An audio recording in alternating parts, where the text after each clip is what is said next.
नमस्कार दोस्तों, मैं डॉक्टर अनिल कुशवाहा। दोस्तों, आज आपके लिए पुनः लेकर आए हैं, चर्चा करने वाले हैं जो हमारा तीसरा आपके लिए लेकर आए थे प्रैक्टिस सेट। और इन प्रैक्टिस सेट में हमने पूर्व परीक्षाओं के तथा संभावित आने वाले प्रश्नों को शामिल किया है। ये प्रैक्टिस सेट आपके लिए बहुत महत्वपूर्ण हो जाते हैं यदि आप टीजीटी और पीजीटी, एलटी, जीआईसी आदि की तैयारी कर रहे हैं। तो शुरू करते हैं आज का वीडियो। उससे पहले रिक्वेस्ट आपसे, चैनल को लाइक सब्सक्राइब करिएगा, दोस्तों के साथ शेयर करिएगा।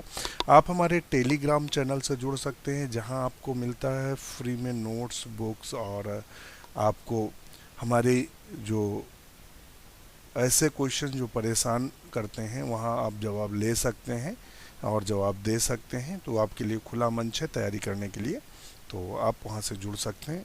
आप सर्च करेंगे टेलीग्राम पे डॉक्टर नोट्स के बीच में डॉट नहीं लगेगा, सीधे लिखेंगे डॉक्टर नोट्स बायो करके सर्च कर सकते हैं। और जो यूट्यूब का सिंबल है, सेम सिंबल आएगा, आप वहाँ से ज्वाइन हो सकते हैं। तो शुरू करते हैं वीडियो। जैसा कि आप देख रहे हैं स्क्रीन पे क्वेश्चंस क्या कह रहा है हमसे। तो क्वेश्चन कह रहा है from a cross A B B small a capital B small b the genotypes, ये दिया हुआ है। और ये are obtain in the ratio of, तो क्या रेशियो ऑब्टेन्स होगा, तो ये है। और ये मेंडल का जो है वो टेस्ट क्रॉस है। क्या है? मेंडल का टेस्ट क्रॉस है, ध्यान रखिएगा। और जिसमें दो जीन्स के एलील्स मुक्त रूप से मतलब असॉल्ट हो रहे हैं। नेक्स्ट क्वेश्चन देख लेते हैं। नया क्वेश्चन हमसे क्या कह रहा है।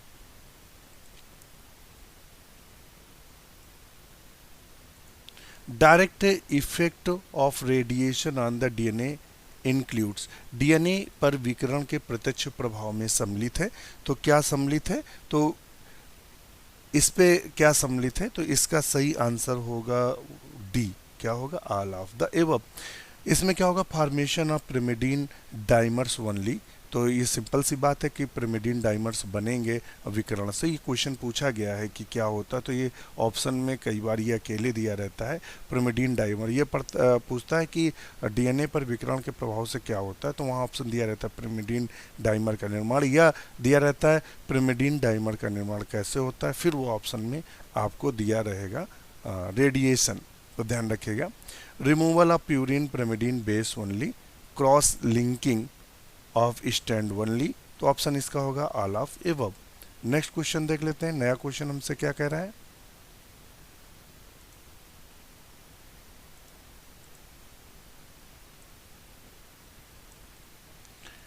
DNA is not found in, DNA किस में नहीं पाया जाता है, तो ये चारों आंसर्स हैं। तो देखिए, न्यूक्लियस में डीएनए पाया जाता है, चूंकि न्यूक्लियस क्या होता है, संपूर्ण जो कोशिका होती है कंप्लीट सेल्स को गवर्न करता है। राइबोसोम में क्या होता है, आरएनए पाया जाता है, डीएनए नहीं पाया जाता है। और जो प्लास्टिड्स होता है ये ऑटोनॉमस होता है और ये प्लांट्स में पाया जाता है, इसमें डीएनए उपस्थित होता है। माइटोकॉन्ड्रियम डीएनए होता है मगर राइबोसोम में नहीं होता है। तो ऑप्शन इसका बी सही होगा। नेक्स्ट क्वेश्चन देख लेते हैं। नया क्वेश्चन कह रहा है फादर ऑफ टैक्सोनॉमीज, टैक्सोनॉमी का पिता किसे कहते हैं। तो जो 23 का सही आंसर है वो है लीनियस। लीनियस को फादर ऑफ टैक्सोनॉमी कहते हैं। और लीनियस ने सिस्टमैटिक्स वर्ड दिया था। क्या दिया था? सिस्टमैटिक शब्द दिया था। और वर्ग की जो शब्द दिया था डिकेंडोली ने दिया था। और बैंथम मुकर जानते ही हैं, इन्होंने नेचुरल क्लासिफिकेशन दिया था। इन्होंने नेचुरल क्लासिफिकेशन में जो फैमिली को विभाजित किया था, 202 फैमिली में विभाजित किया था। ये क्वेश्चंस अब पीजीटी में भी आ चुका है 202 वाला, और ये क्वेश्चंस आपके पीसीएस में आ चुका है। ये assistant professor government degree college का जो 2019 में एग्जाम हुआ था, ये क्वेश्चन वहाँ भी पूछा गया है। और अरिस्टोटल तो जानते हैं, फादर ऑफ जूलॉजी के नाम से जानते हैं अरिस्टोटल को। और फादर ऑफ में भी एम्ब्रियोलॉजी शायद हैं, तो एक बार आप चेक कर लीजिएगा। तो ये सारे हमने ऑप्शन आपको बता दिए हैं। तो ऑप्शन चूंकि यहाँ जो पूछा है वो ऑप्शन सी सही होगा। नेक्स्ट क्वेश्चन देख लेते हैं। नया क्वेश्चन हमसे क्या कह रहा है। नया क्वेश्चन कह रहा है which one of the following enzyme is not an exo enzyme, निम्नलिखित में कौन एंजाइम एक्सो एंजाइम नहीं है। प्रोटीएज, लाइपेज, सेल्यूलोज और नाइट्रोजिनेज। तो इनमें कौन सा एंजाइम जो है वो एक्सो एंजाइम क्या है, नॉट नहीं है। तो आप बताइएगा। तो 24 का ऑप्शन जो सही है वो है डी, नाइट्रोजिनेज। वे एंजाइम जो कोशिका के बाहर स्रावित होते हैं तथा किसी विशेष जो सेलुलर पदार्थ पर कार्य करते हैं उन्हें बाह्य स्रावी एंजाइम कहते हैं, जैसे लाइपेज, पेप्सिन, ट्रिप्सिन, सेल्यूलोज आदि। मतलब समझिएगा, वे एंजाइम जो सेल्स के बाहर स्रावित होते हैं तथा किसी विशेष जो सेलुलर सब्सटेंस होते हैं उस पर कार्य करते हैं, जैसे कि लाइपेज, पेप्सिन, ट्रिप्सिन, सेल्यूलोज आदि। वे एंजाइम जो कोशिका के भीतर स्रावित होते हैं वो उपापचयी क्रियाओं को उत्प्रेरित करते हैं, अतः अंतःस्रावी एंजाइम कहलाते हैं, जैसे कि नाइट्रोजिनेज, हेक्सोकाइनेज, ग्लाइकोजनेज। तो ये ऐसे एंजाइम है, तो ये ऑप्शन इसका डी सही होगा। नेक्स्ट क्वेश्चन देख लेते हैं, नया क्वेश्चन हमसे क्या कह रहा है। क्वेश्चन पढ़ लेते हैं। Certain pigments regulate the process of photoperiodism. The pigment exists in two interconvertible from operating at two different wavelength of light. कुछ वर्णक दीप्तकालिक प्रक्रम का नियंत्रण करते हैं। ये वर्णक दो अन्योन रूपांतरणीय रूपों में उपस्थित रहते हुए प्रकाश को दो अलग अलग तरंग दैर्घ्य पर प्रचलन करते हैं।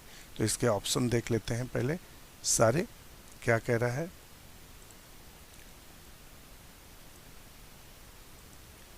Carotenoid, xanthophyll, phytochrome, chlorophyll.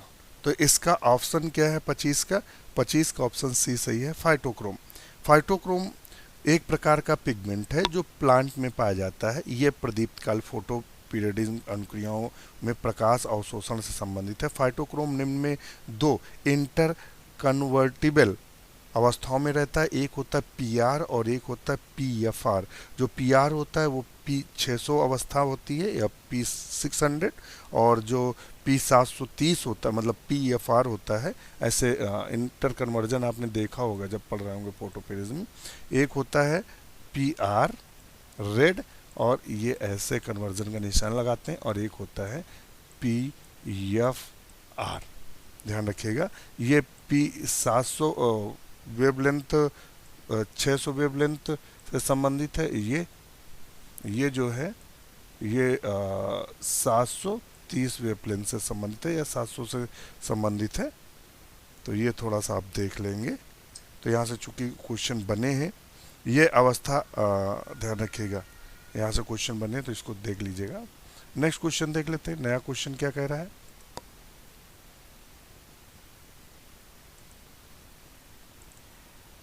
यहाँ जो क्वेश्चन पूछा है वो देख लीजिएगा। यहाँ क्वेश्चन है कि जो क्लोरोप्लास्ट होता है और उसकी जो झिल्ली होती है, क्वेश्चन पूछा है जो क्लोरोप्लास्ट की मेम्ब्रेन होती है वो कैसी होती है। तो डबल लेयर्ड होती है। कैसी होती है? डबल लेयर्ड होती है। ध्यान रखिए, आउटर और इनर दो लेयर से मिलकर बनी होती है। तो ये क्वेश्चन पूछा गया था, तो वो क्वेश्चन थोड़ा सा मिस हो गया था, तो इसलिए यहाँ हमने आपको क्वेश्चन बता दिया और उसका आंसर भी आपको दे दिया है। नेक्स्ट क्वेश्चन 27 देख लेते हैं। 27 में क्या कह रहा है। 27 में कह रहा है the most effective wavelength of visual light in photosynthesis is. तो वो कौन सी होती है? मोर इफेक्टिव जो लाइट होती है वो कौन सी होती है? तो वो है रेड। ध्यान रखिएगा, प्रकाश संश्लेषण में जो दृश्य प्रकाश की प्रभावी तरंग दैर्घ्य लाल है, अर्थात सर्वाधिक जो फोटोसिंथेसिस होती है वो रेड कलर लाइट में होती है, तथा उसके बाद सेकेंड नंबर पे ब्लू लाइट में होती है और सबसे कम ग्रीन लाइट में होती है। तो इनका जो क्रम है, तो पहले रेड और सबसे ज़्यादा, फिर सेकेंड नंबर पे ब्लू और सबसे कम ग्रीन में। तो कभी कभी पूछ देता है कि सबसे कम किस में होता है? ग्रीन, सबसे ज़्यादा रेड में। तो ये क्वेश्चन चूँकि पूछे गए हैं तो तीनों की हमने आपको चर्चा कर दी है। तो यहाँ ऑप्शन होगा रेड। तो ये, और सबसे मध्य वाला तो नहीं दिया है और सबसे कम तो ग्रीन में। नेक्स्ट क्वेश्चन देख लेते हैं, नया क्वेश्चन हमसे क्या कह रहा है।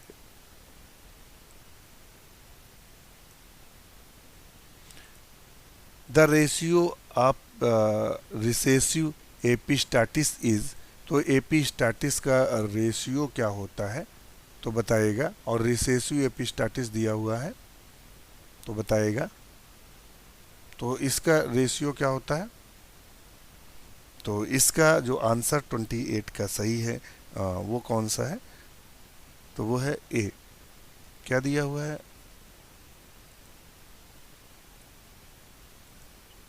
तो इसका आंसर होगा जो होगा 9 3 4। अब यहाँ एक क्वेश्चंस बनता है कि डोमिनेंट एपिस्टैटिक का क्या होता है? तो डोमिनेंट का ये होता है, और नॉर्मली एपिस्टैटिक का आंसर ये होता है 12 3 1। ध्यान रखिएगा। और जब आपसे क्वेश्चन थोड़ा घुमा कर पूछा जाए, और ये जो डोमिनेंस देखा गया था वो fruit colour in the cucurbita pepo पर देखा गया था, ध्यान रखिएगा। और जो रिसेसिव कंडीशन देखने को मिलती है 9 3 4 होती है। रिसेसिव चूंकि पूछा हुआ है 9 3 4, और ये जो किया गया था वो कोट कलर इन माइस पे किया गया था, कोट कलर इन माइस। तो इसका चूंकि रिसेसिव पूछा है तो ऑप्शन 9 3 4 होगा। डोमिनेंस पूछता तो 12 3 1 होता। किसका? एपिस्टाटिस का। तो ये थोड़ा सा आप काफ़ी इम्पोर्टेंट्स है और काफ़ी आपके लिए महत्वपूर्ण है। जैसा कि आप जानते हैं जो कम्प्लीमेंट्री होता है उसका 9:7 होता है, ये कई बार पूछा गया है। सप्लीमेंट्री का 9 9 और 3 और 4 होता है। और उसके अलावा जो एपिस्टैटिक होता है 12 3 1 होता है। और इनहिबिटरी का जो होता है 13 3 होता है। और डुप्लीकेट जो फैक्टर्स का होता है 15 1 होता है। और पॉलीमेरिक फैक्टर 9 6 1 होता है। तो ये आप अगर एक याद कर लेंगे, ये 4 5 6 जो हैं इनके, तो यहाँ से क्वेश्चंस 99% संभावना होती है कि यहाँ से क्वेश्चन बनता है। तो ये थोड़ा सा आप अपने दिमाग पे रखिएगा। तो डुप्लीकेट जीन का होता है 15 1 होता है, तो ये देख लीजिएगा। पॉलीमेरिक या एडेटिव जीन्स का 9 6 1 होता है। कप्लीमेंट्री का हमने बता दिया है। और एपिस्टैटिक में वो कन्फ्यूज़न के लिए पूछा गया क्वेश्चंस है। जनरली लोग 12 3 1 ही लगा के आते हैं, जबकि उसने रिसेसिव शब्द लगाकर पूरे क्वेश्चंस को घुमा दिया है। तो चलिए देख लेते हैं नया क्वेश्चन हमसे क्या कह रहा है।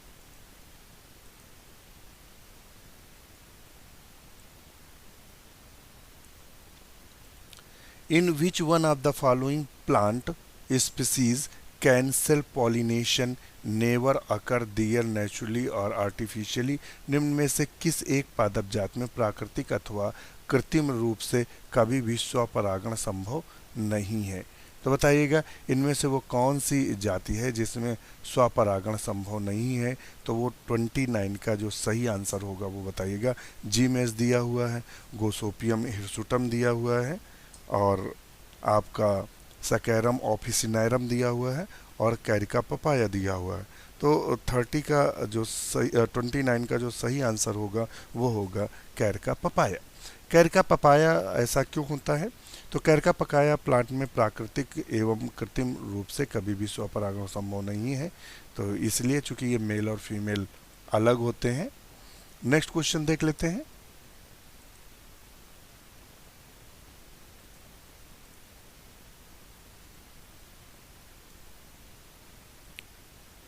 Which of the following is not found in sphagnum? निम्न में से क्या स्फैग्नम में नहीं पाया जाता है? रिटार्ड सेल स्फैग्नम में पाई जाती हैं, कॉलुमेला पाया जाता है, नेक्रे सीटा नहीं पाया जाता है। क्या नहीं पाया जाता है? सीटा नहीं पाया जाता है। तो 30 का ऑप्शन बी सही है कि स्फैग्नम में सीटा नहीं पाया जाता है। रिटार्ड सेल पाया जाती हैं, और रिटार्ड सेल पाई कहाँ किस में जाती हैं? तो स्टेम भाग में पाई जाती हैं, तने भाग में पाई जाती हैं। नेक्स्ट क्वेश्चन, ये रिटार्ड सेल से 2 से 3 क्वेश्चन बने हुए हैं, ध्यान रखिएगा। रिटार्ड सेल से बहुत क्वेश्चन बनते हैं, तो एग्जाम में इसको पढ़ के जरूर जाएं। नेक्स्ट क्वेश्चन देख लेते हैं। नया क्वेश्चन क्या कह रहा है हमसे? चिलगोजा इज ऑब्टेन फ्रॉम, तो चिलगोजा पाइनस से प्राप्त होता है, और खासकर पाइनस जिरार्डियाना से। ये इसका इकोनॉमिक इम्पोर्टेंस भी है। और चिलगोजा क्या होता है? खाने वाला पदार्थ होता है, या खाया जाता है चिलगोजा, ध्यान रखिएगा। नेक्स्ट क्वेश्चन देख लेते हैं। 32 में हमसे क्या पूछ रहा है?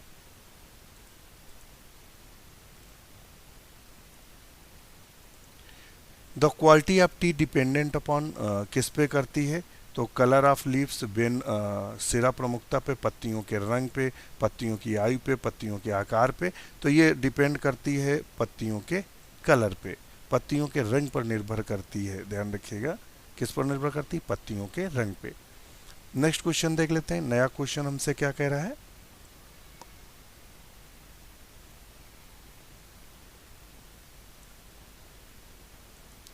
Cotton is obtain from the surface of, cotton किससे के सरफेस से प्राप्त की जाती है? तो देखिए कॉटन जो होती है गोसोपियम स्पीसीज से प्राप्त की जाती है, गोसोपियम मालवेसी का सदस्य है। और किससे प्राप्त की जाती है? तो fruit of the gossypium species, stem of grewia species, seed of gossypium species. तो हम इसका ऑप्शन सी लगाएंगे, सीड ऑफ गोसोपियम स्पीसीज। और चूंकि ये इसकी एपिडर्मल सेल्स होती हैं जो बढ़ जाती हैं और क्या होता है, सेल्यूलोजिक होती हैं। क्या होता है? सेल्यूलोज, इस तरीके से। और एक क्वेश्चन इससे और आता है कि वो कौन सा प्लांट्स है जिसके सीड को हम मतलब जिससे मतलब जिसके सीड को खाने में भी यूज़ करते हैं और फाइबर्स में भी यूज़ करते हैं, मतलब फाइबर में वो प्लांट का फाइबर भी यूज़ किया जाता है और उससे खाने में प्रयोग किया जाता है, तो वो कॉटन ही है। तो ये क्वेश्चन पूछा गया है, चूँकि याद आया तो वो क्वेश्चन बताया कि ये भी क्वेश्चन बना हुआ है। चलिए नेक्स्ट क्वेश्चन देख लेते हैं। नया क्वेश्चन क्या कह रहा है? Total number of principles of the international code of botanical nomenclature. तो कितने प्रिंसिपल्स हैं? तो 34 का जो सही आंसर है वो है सी, 6।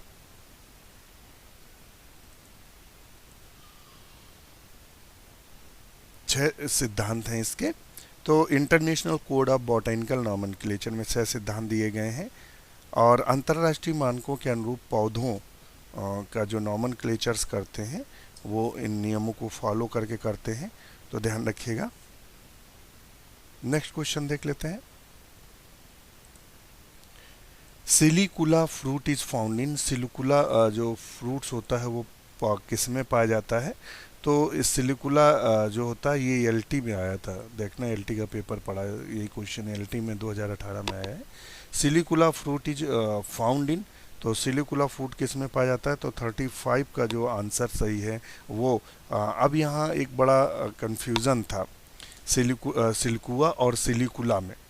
सिलिकुआ और सिलिकुला में तो इसका वैसे सही आंसर ब्रेसिका कंप्रेस्टिस दिया हुआ है और आयोग ने मुझे लगता है रेफनस सटाइवस को सही माना था। तो ये क्वेश्चन बहुत कंफ्यूजिंग था, मुझे जो लगा था वो लगा था डी, डी सही है। और जो कोड ने मतलब हमें लगता है आयोग ने जो माना था रेफनस सटाइवस माना था। तो इसको ज़रा एक बार देखिएगा 35 का, ये हमने शायद उस पर आपके शेयर भी किया था टेलीग्राम पे, तो उसको थोड़ा आप सब देख लीजिएगा। नेक्स्ट क्वेश्चन देख लेते हैं, थोड़ा कंफ्यूजिंग क्वेश्चन है, फिर से सुन लीजिएगा। इसको जो माना गया था वो बी माना गया था, रफेनस सटाइवस, और जो लगाया गया था वैसे ब्रेसिका कंप्रेस्टिस में, मगर आयोग ने शायद रफेनस सटाइवस को माना है सही। एक बार आप भी चेक कर लीजिएगा, कंफ्यूजिंग क्वेश्चन ज़्यादा महत्वपूर्ण होते हैं और चेक भी कर लिया करिए। नेक्स्ट क्वेश्चन देख लेते हैं। Edible part of anacardium occidentale, anacardium occidentale खाने योग्य भाग क्या होता है बताइएगा। तो एनाकार्डियम ऑक्सीडेंटल का जो खाने वाला भाग होता है वो क्या होता है? तो ऑप्शन 36 का ऑप्शन ए सही है। एनाकार्डियम ऑक्सीडेंटल काजू को कहते हैं और इसका जो खाने वाला भाग होता है तो बीज पत्र थैलमस है। क्या है? बीज पत्र थैलमस। तो ऑप्शन इसका ए सही, कॉटिलेडन एंड थैलमस है। नेक्स्ट क्वेश्चन देख लेते हैं, नया क्वेश्चन क्या कह रहा है हमसे।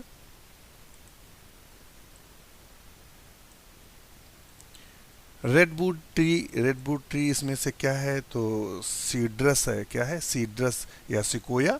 तो क्या है? तो इसका सही आंसर है रेड वुड ट्री का जो, तो 37 का जो सही आंसर है वो है सी, सिकोया। क्या है? सिकोया। नेक्स्ट क्वेश्चन देख लेते हैं, नया क्वेश्चन क्या है।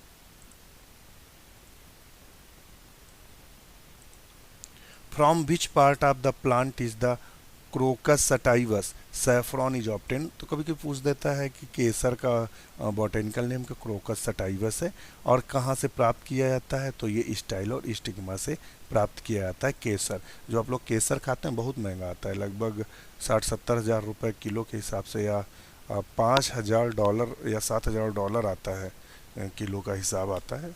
और ये कहाँ होता है? कश्मीर में होता है, ठंडे स्थानों पर होता है। इसके फूल में जो स्टाइल और स्टिग्मा होती हैं वो ज़्यादा लंबी होती हैं, तो वही स्टाइल और स्टिग्मा बाहर निकाल ली जाती हैं, रेड कलर की होती हैं, तो वही केसर होता है और बहुत महंगा होता है। नेक्स्ट क्वेश्चन देख लेते हैं। नया क्वेश्चन हमसे क्या कह रहा है, what for pappus is found in compositae. तो पैपस क्या होता है, कीट परागण के लिए महत्वपूर्ण भूमिका निभाता है, या जल परागण के लिए, वायु प्रकीर्णन के लिए। तो ये महत्वपूर्ण भूमिका एयर डिस्पर्सल के लिए निभाता है। तो 39 का जो सही है आंसर, तो वो क्या होगा, ये कैलेक्स, ध्यान रखें कैलेक्स का रूपांतरण होता है, तो ऑप्शन इसका सी सही है। नेक्स्ट क्वेश्चन देख लेते हैं। नया क्वेश्चन हमसे क्या कह रहा है,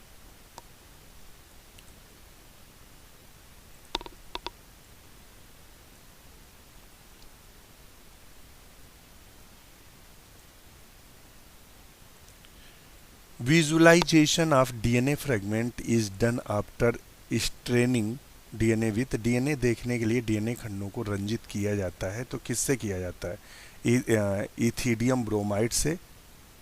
तो बताइएगा किससे किया जाता है रंजित। तो 40 का जो सही आंसर है वो कौन सा है, तो सी है, इथियम ब्रोमाइड के बाद यूवी प्रकाश की दीप्ति दी जाती है। तो इथियम ब्रोमाइड से स्टेन किया जाता है, यूवी लाइट से उसको एक्सपोजर किया जाता है। तो ऑप्शन इसका सी सही है। अब हमारा वीडियो आपको कैसा लगा हमें कमेंट जरूर करिएगा। हम आपके लिए यूं ही बहुत ही महत्वपूर्ण प्रश्न लाते रहेंगे। आप हमारे चैनल को लाइक सब्सक्राइब करिएगा और जुड़े रहिएगा हमारे साथ। इसी के साथ नमस्कार।